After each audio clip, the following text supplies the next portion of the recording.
Well, I collected all these at the scrapyard Saturday. I thought I was going to have heat stroke. Can't remember the last time I was out in that kind of heat doing that kind of work. Or doing that kind of work, period. Okay, let's yank this one apart real quick. Now, taking the dust cap off this side first, because if I flip it over and try to work on this side, it's just going to sit there and rock. So,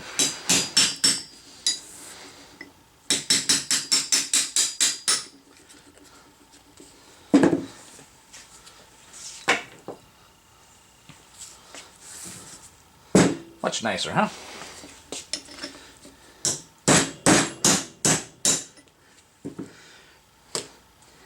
Now, I may find that if you... Yeah, I got a couple little marks there from the chisel, since it's not the proper tool for that job. It won't affect anything. If they're obnoxious, I'll go in and, you know, hit them with a little emery or something like that. But it's a nice and quick way to get it out with the same tool I got. So.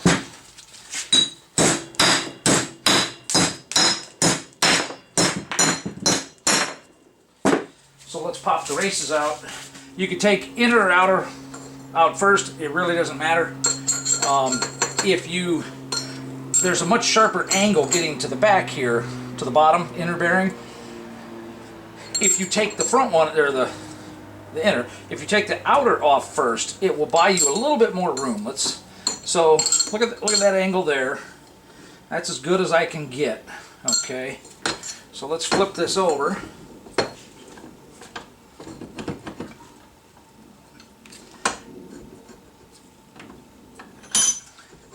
Alright, there we go. Now see, you get a really nice angle on the first one, on the outer there, so.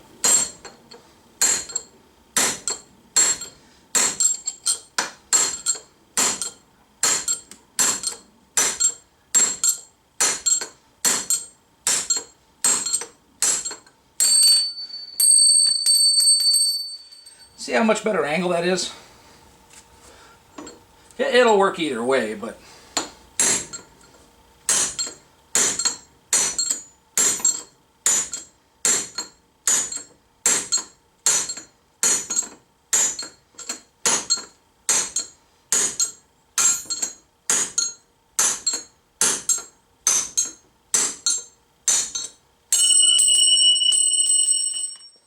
So these are getting new ones, so I don't care about these old races coming out. If you do care and you're taking them out and you're going to put them back in, use a brass drift, or be really careful, you know, with your steel one.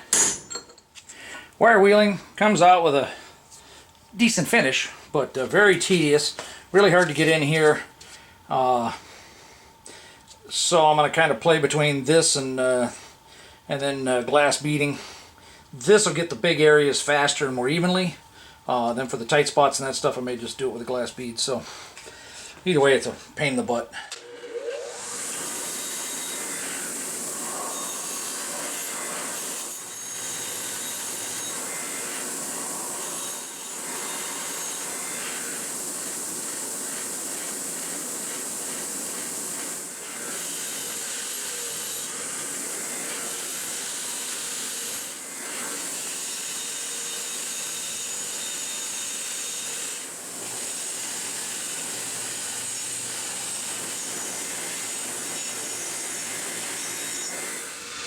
Alright, you might be able to make out the machine marks here. Now you can see where they've been pressed in. So in order to make these things look new, at least this pair, I don't know that I'm going to do it to all of them, but at least this pair I will probably put them back in the lathe, true them all up, and take a real light surface cut off the outside edge here to get rid of all those marks on there. Nice. These aren't like the Toyota hubs. The Toyota hubs had a lip in here, and I was only grabbing on that very outer lip, so these have a lot of surface area to grab on.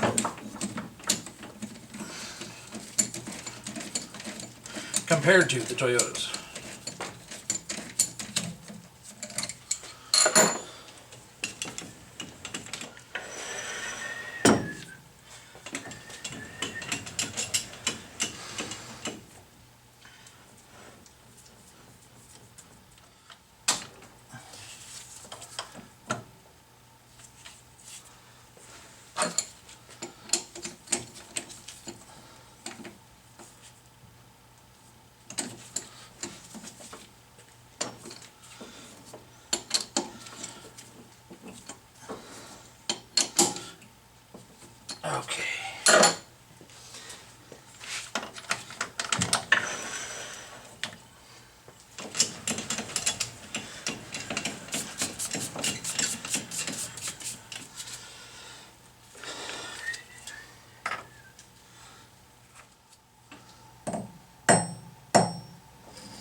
But I'm going to be taking a light facing cut, a couple, off of there, so I want to be as accurate as I can.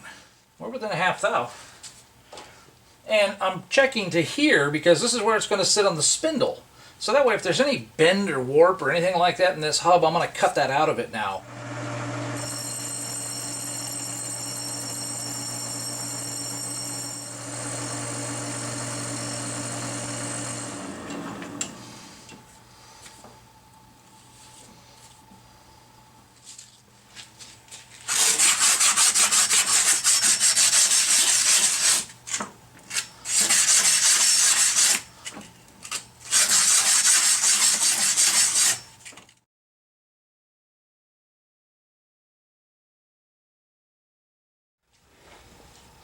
Started to get a little carried away here with taking the tape off.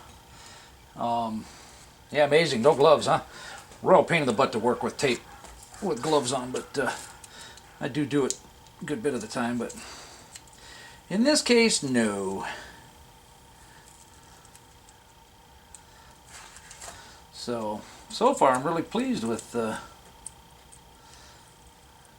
how they're coming out.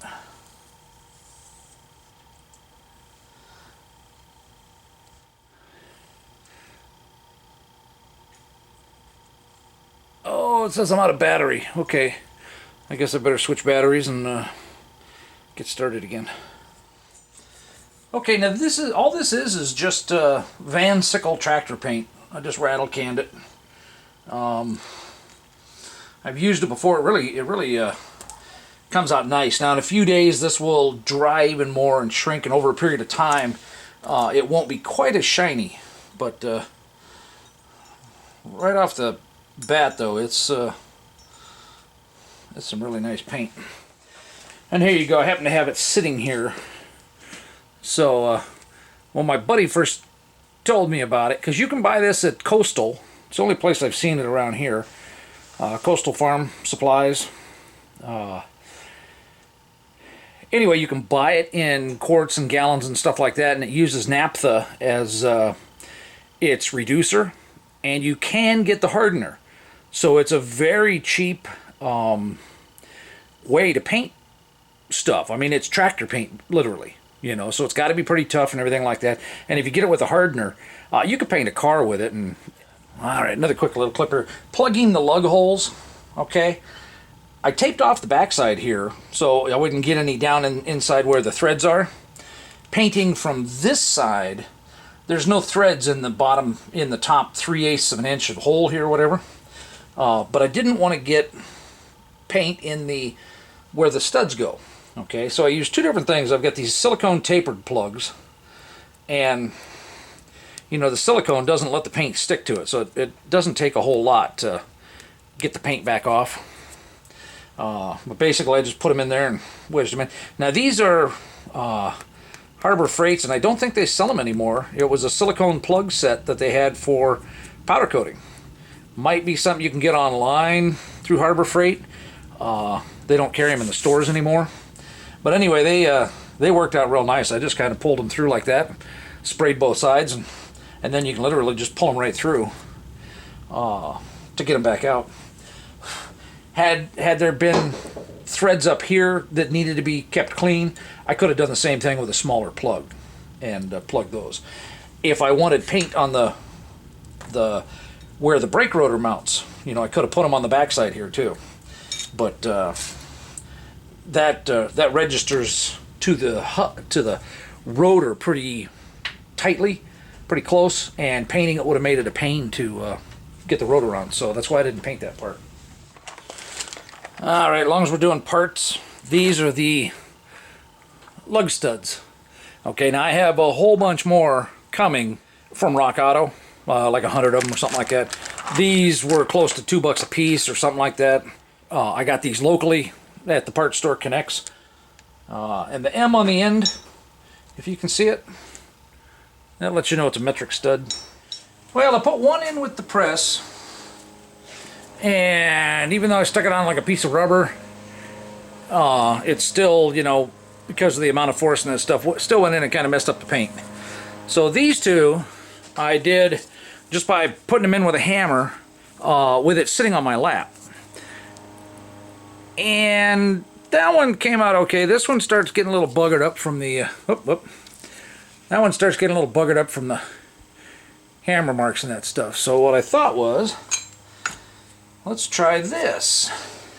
I took just a piece of DOM I had laying around here. This is for the outer bushings on the trucks, I think. I don't want to squish the inside there. Well, it just turned out, I put it on the lathe, and it just registers down inside there. See that? So, provided it doesn't just split the tubing apart, it should basically hammer right out here on the outer edge. Might just nick the lettering, but it'll keep it from getting squished in the middle. And then I can hammer on this end. Let's see how it works. Swinging the hammer at my crotch. You know, that just adds to the excitement, huh? Scary excitement. If you're looking at it as any other kind of excitement, you need to change channels.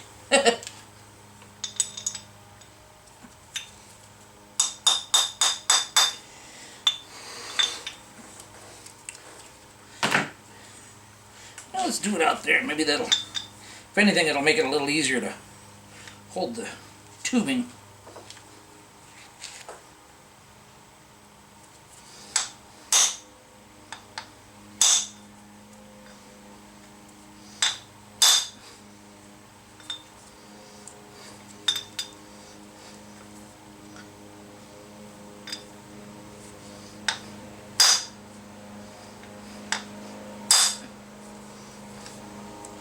Almost. I could probably stand to use a bigger hammer, but I'm kind of thinking that might make a bigger break or bruise. Oh, that sounded like it bottomed out.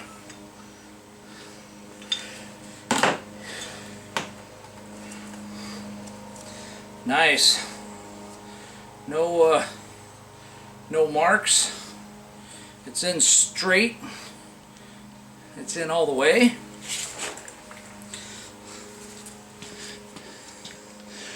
And we'll let it focus there.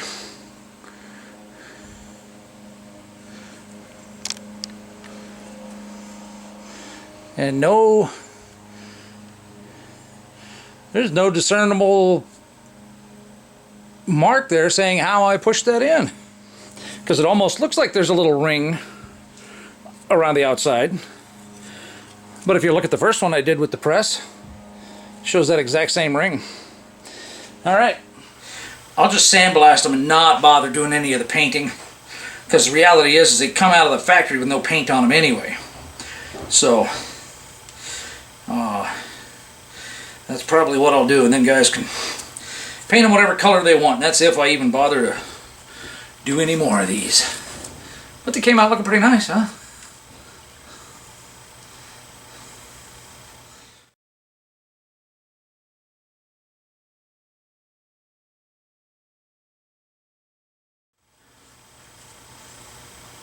Can you see that? Oh wait, I should use, oh no, smaller hole, that's right. Okay. Stop that.